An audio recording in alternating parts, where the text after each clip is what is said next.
Hello students, आज हम अपने इस चैप्टर का लास्ट टॉपिक करेंगे जो कि है हमारा म्यूचुअल इंडक्टेंस। ठीक है, या म्यूचुअल इंडक्शन। अब देखिए, इससे पहले हमने स्टडी किया था सेल्फ इंडक्शन। सेल्फ इंडक्शन में क्या था कि आपकी जो कॉइल है, ठीक है, या आपका जो इंडक्टर है, उसमें क्या है, करंट फ्लो कर रहा है। उस करंट फ्लो करने की वजह से क्या है, अपने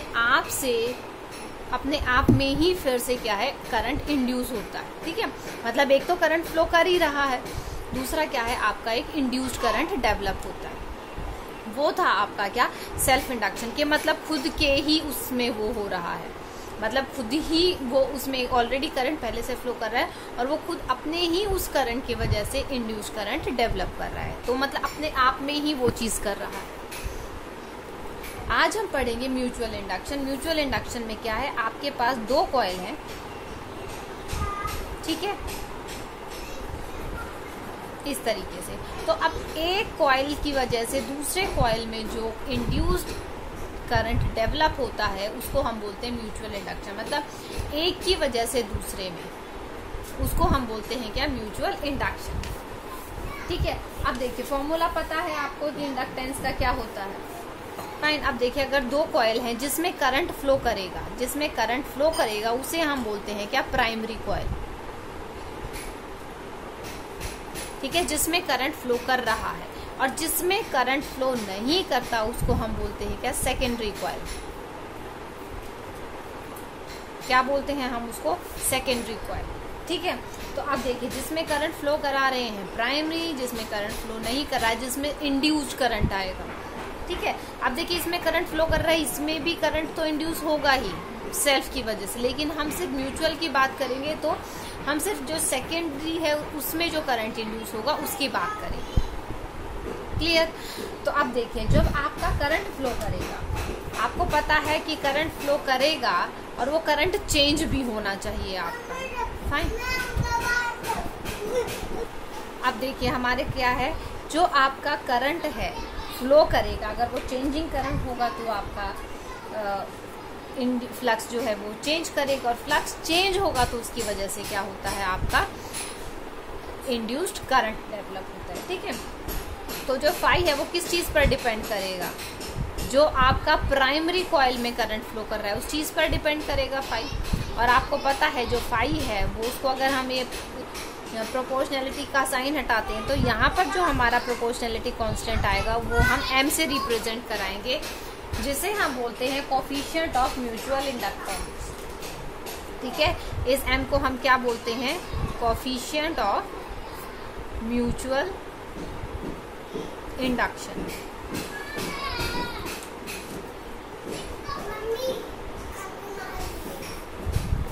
इसको हम बोलते हैं कोफिशिएंट ऑफ म्यूचुअल इंडक्शन। ठीक है, अब देखिए, अब फाई चेंज होगा तो आपका करंट इंड्यूस होगा। क्लियर।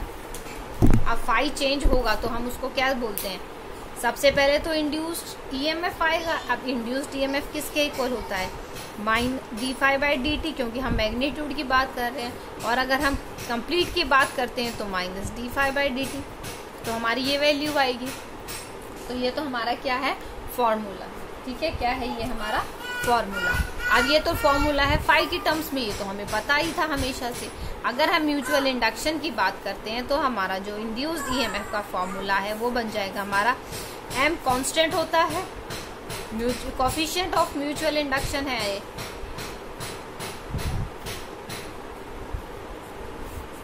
चेंज क्या होगा, आपका करंट। तो इसका मतलब अगर आपका चेंजिंग करंट फ्लो करेगा तो ही आपका इंड्यूस्ड ईएमएफ जो है वो प्रोड्यूस होगा। ठीक है, अब देखो जैसे हमने सेल्फ इंडक्शन में डिफाइन किया था कि 1 हेनरी म्यूचुअल इंडक्शन कब, सेल्फ इंडक्शन कब होगा, वैसे ही हम यहाँ पर डिफाइन कर सकते हैं कि 1 हेनरी म्यूचुअल इंडक्शन कब होगा।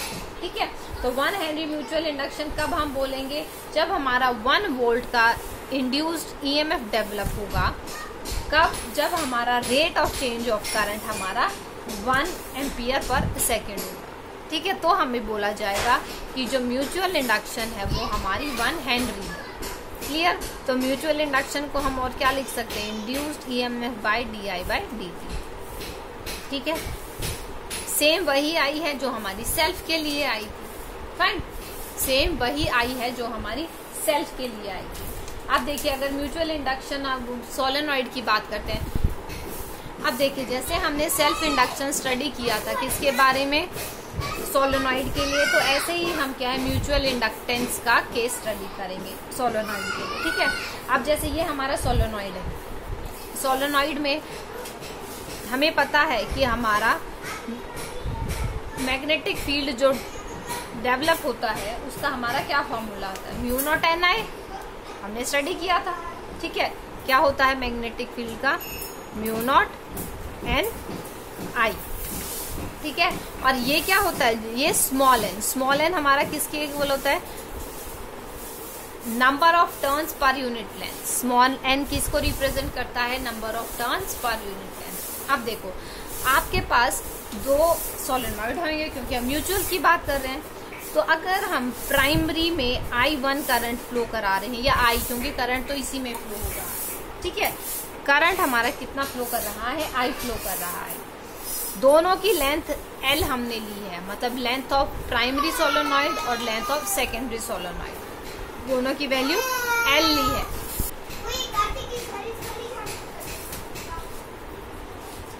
R1 R2 हमने लिए हैं क्या, रेडियस। ठीक है, R1 R2 हमने क्या लिए हैं, रेडियस। तो अब देखिए मैग्नेटिक फील्ड सेकंड सोलेनॉइड में सेटअप होगा,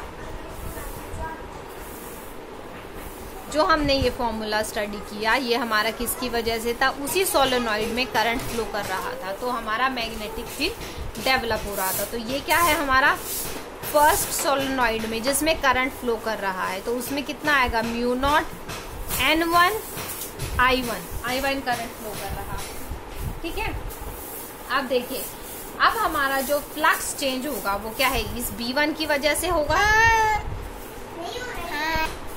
तो जो हमारा फ्लक्स चेंज होगा वो तो जो हमारा फ्लक्स देखो इंड्यूस होगा वो किसकी वजह से होगा, इस B1 मैग्नेटिक फील्ड की वजह से होगा। तो हमारी φ1 की वैल्यू क्या हो जाएगी, B1A। एरिया अगर हमने रेडियस लिया है R1 तो हम इसको क्या लिख सकते हैं, B1 पाई R1 स्क्वायर। ठीक है, ये हमारा आ जाएगा फ्लक्स की वैल्यू। ठीक है, अब देखो ये हमारा था एक कॉइल की वजह से फ्लक्स, अगर हमारे पास n नंबर ऑफ कॉइल है तो हम क्या करेंगे, n से मल्टीप्लाई कर देंगे इसको। ठीक है, क्या करेंगे, n से मल्टीप्लाई कर देंगे। अब देखो B की वैल्यू अगर हम पुट करते हैं तो हमारे पास क्या वैल्यू आ जाएगी, म्यू नॉट N1 I1 पाई R1 स्क्वायर और नंबर ऑफ टर्न्स इसमें इंक्लूड हो गया। ठीक है, अब देखो ये तो हमारा था एक उसके लिए, और अगर हमारे पास n नंबर ऑफ टर्न्स है तो ये हमारा क्या आ जाएगा, टोटल फ्लक्स। क्या आ जाएगा, टोटल फ्लक्स। क्लियर? तो अब देखिए ये क्या आएगा हमारे पास, टोटल फ्लक्स, और इस फ्लक्स की वजह से आपके पास क्या होगा, म्यूचुअल इंडक्शन आएगी। क्या आएगी आपके पास, म्यूचुअल इंडक्शन।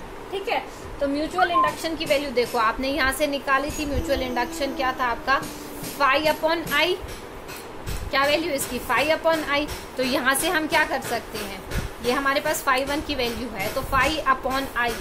तो I कौन सा है, I1। ठीक है, तो φ/I1 हम कर देंगे। क्लियर?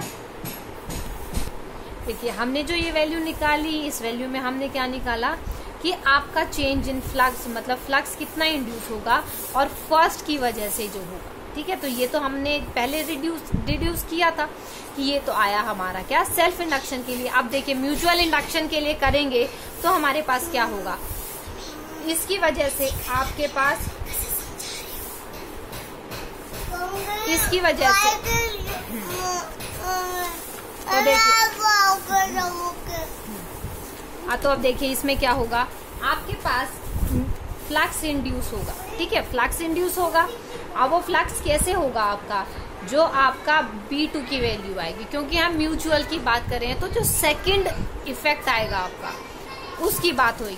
ठीक है, तो अब देखिए यहाँ पर क्या है, यहाँ पर जो हमने किया था ये हमने पहले भी किया था, क्योंकि हमने सेल्फ इंडक्शन की बात की थी। क्योंकि सेल्फ इंडक्शन देखिए कैसे कि I1 ही करंट हो रहा है, उतना ही फ्लक्स इंड्यूस हो रहा है।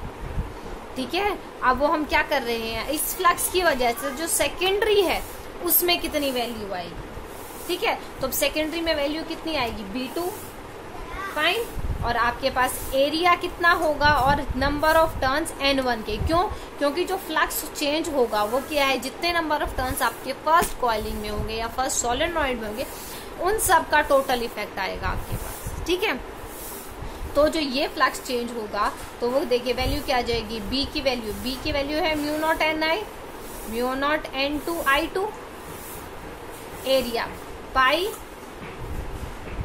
एरिया ही रहने दीजिए या तो इसको, क्योंकि रेडियस गिवन होगा तो उसके हिसाब से आप उसको कन्वर्ट कर लें।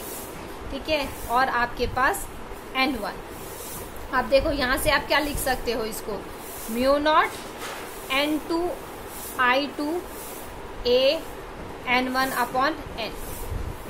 ठीक है, तो ये तो क्या आएगा आपका वैल्यू आएगी फ्लक्स की। अब देखिए अगर हम म्यूचुअल इंडक्शन की वैल्यू निकालते हैं तो वो क्या होता है, फाई अपॉन आई। ठीक है, तो आप देखिए किस चीज का आई, जो हमारा करंट डेवलप हो रहा है। तो अब देखिए अब म्यूचुअल इंडक्शन आएगी M12 या M21। इसका मतलब क्या है, फर्स्ट कॉइल में सेकंड की वजह से। ठीक है, इसका मतलब है सेकंड कॉइल में फर्स्ट की वजह से। ठीक है, तो फर्स्ट कॉइल में सेकंड की वजह से क्या आएगी,